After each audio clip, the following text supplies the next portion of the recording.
Hi, our names are Brian Romero and Ana Valadez, and today we seek to tell you about an issue that greatly affects our country: the discrimination and social inequality that exists today against people of indigenous origin.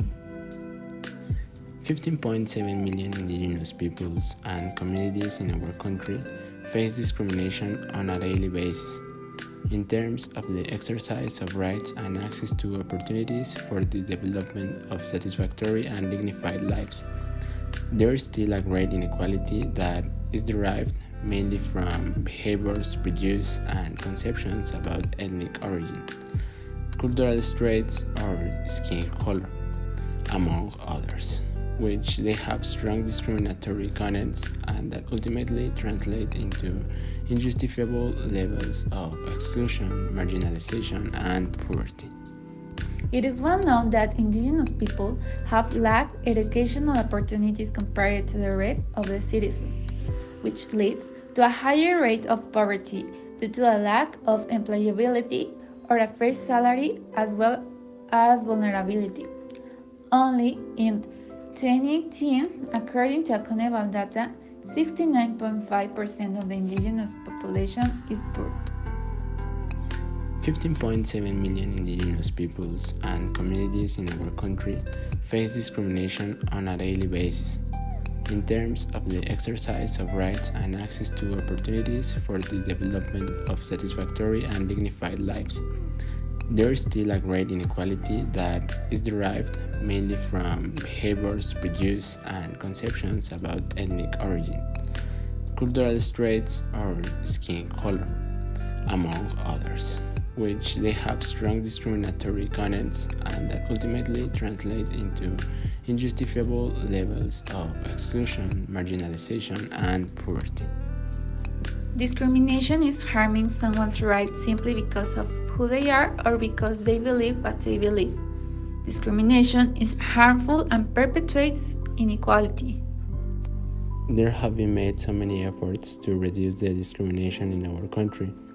Also, the rights are recognized in the Article 2 of the Constitution, the state's constitutions, the general laws of the linguistic rights of indigenous peoples and social development, too, as well as the laws of sustainable rural development and the national commissions for development of the indigenous people. Targeted social programs have been created whose rules have been tried to adapt and protocols have been established for attention to collective rights, such as the right to prior, free and informed consultation. However, budgetary exclusions persist. Government institutions don't have sufficient capacity to serve these communities, and sometimes decision-making ignores the interests of the people.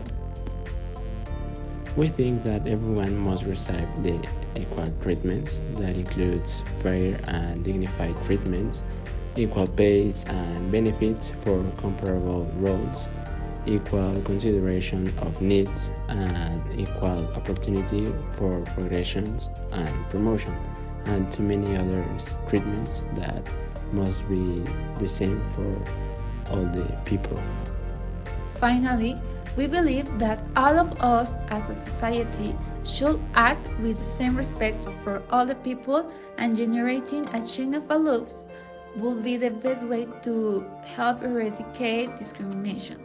According to our possibilities, signs small actions that generate a huge change. And it is also very important to raise awareness from home with our relatives and closest people. And progressively, we will be creating a cycle. By this we mean to a value chain, because if you get along correctly with everyone, you will create an atmosphere of good values and the world will be better, because we are all human beings and we deserve an equal treatment. Thank you very much for your attention. This has been our last project. Goodbye.